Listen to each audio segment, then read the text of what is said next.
Hello everyone, and welcome back to day 16. Today we are looking at ballads, and a ballad song is a little different than a ballad poem, and we're going to describe both of them because you can technically write both.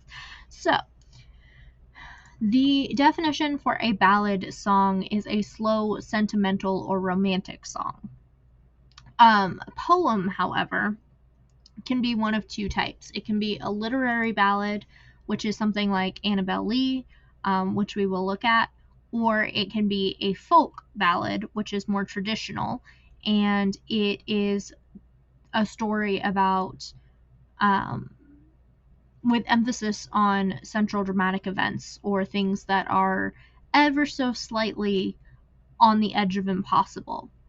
Some more impossible than others. There's also a traditional rhyme scheme, which is A, B, C, B, and there are 4 quatrains.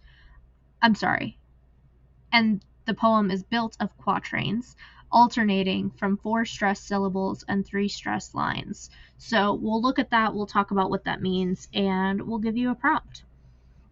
So, starting with the folk ballads, these are typically anonymous. So this one is anonymous. This is Barbara Ann. In Scarlet Town, where I was born, there was a fair maiden dwelling, made every youth cry, well away, her name was Barbara Allen. All in the merry month of May, when green buds they were a-swellin', young Jeremy Grove on his deathbed lay, for love of Barbara Allen. He sent his man in to her then, to the town where she was dwellin'. Oh, haste and come to master dear, if your name be Barbara Allen. So slowly, slowly raised she up, and slowly she came nigh him. And when she drew the curtain by, young man, I think you are a-dyin'. Oh, I am sick, I'm very sick, and it's all for Barbara Allen. Oh, the better for you, for me, yes'er never be, though your heart's blood were a-spillin'.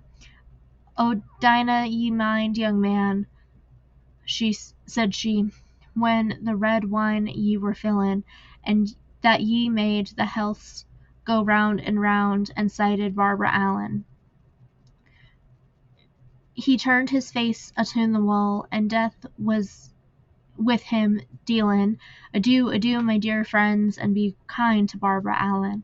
As she was walkin' over the fields, she heard a death bell knellin', and every Joe and death bell cried, woe to Barbara Allen. Oh, mother, mother, make my bed, oh, make it soft and narrow. My love has died for me today, and I'll die for him tomorrow. Farewell, she said, ye virgins all, and shun the fault I fell in. Henceforth the warning by the fall, O cruel Barbara Allen. So the story about literally dying because he didn't get to meet the love of his life in time. A traditional ballad, or a traditional ballad, has a lot of language that is key to where it was written. So you'll get things like this is Older English, but it's also Older English with a very particular accent to a very particular region, which is why it was hard for me to read. And if you do go the traditional route, I highly recommend you lean into dialect of a very specific place. For example, if you're in the South, you can use y'all and bless your heart and sugar plum and things like that, like things that are very Southern in nature, and you could lean into that. Or if you were Northeastern, you could cut off sounds, like sometimes you don't hear the at the end of words, or they talk with such a particular way that you don't hear all the syllables of things. Or you could be like anywhere that there's a regional dialect is somewhere that you could write a traditional ballad from. Now, if you wanted to go a literary ballad, we have Annabel Lee by Edgar Allan Poe. And this one goes, It was many and many a year ago, in a kingdom by the sea, that a maiden there lived whom you may know by the name of Annabel Lee. And this maiden she lived with no other thought than to love and be loved by me. I was a child and she was a child in this kingdom by the sea. But we loved with a love that was more than a love, I and my Annabel Lee. With a love that the winged seraphs of heaven coveted her for me. And this was the reason that, long ago, in this kingdom by the sea, a wind blew out of a cloud, chilling my beautiful Annabel Lee, so that her high-born kinsman came and bore her away from me, to shut her up in specular in the kingdom by the sea.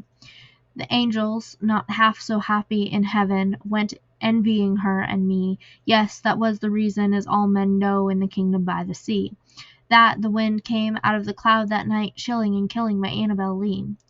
But our love was stronger by far than the love of those who were older than we, of those far wiser than we, and neither the angels in heaven above nor the demons down by the sea can ever disavour my soul from the soul of the beautiful Annabel Lee.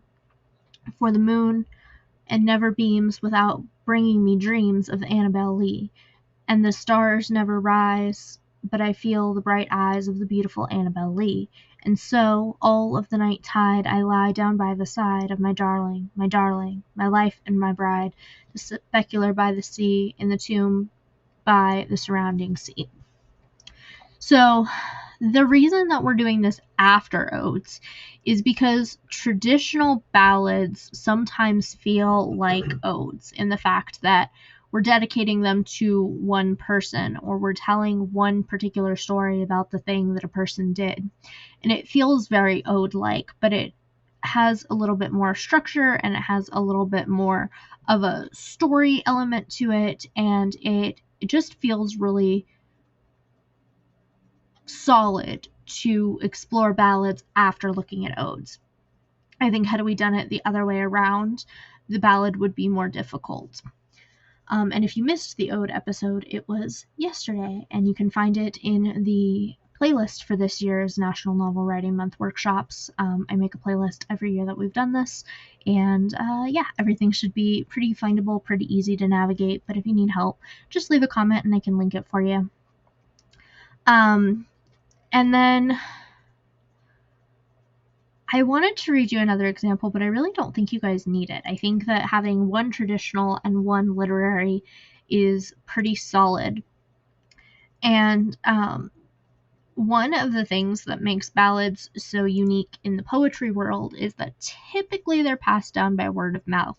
They're not written on a page. We do have exceptions, obviously, and things were passed down for long enough that somebody finally sat down and wrote them.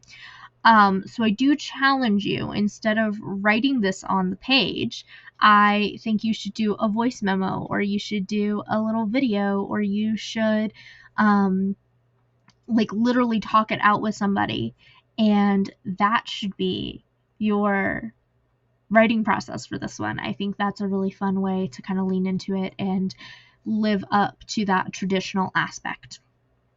As for your actual prompt, while I do recommend leaning into that style, the actual prompt to help you for today is to write a ballad about one person in your life, somebody you have actually literally known, who feels larger than life.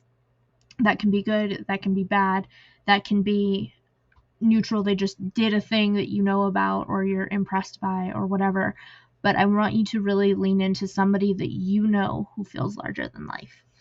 Alrighty, happy writing. Remember to like, comment, subscribe, follow, do all the things so that we can continue making these the rest of this year, next year, and so on. And happy writing. I'll see you again tomorrow. Bye for now.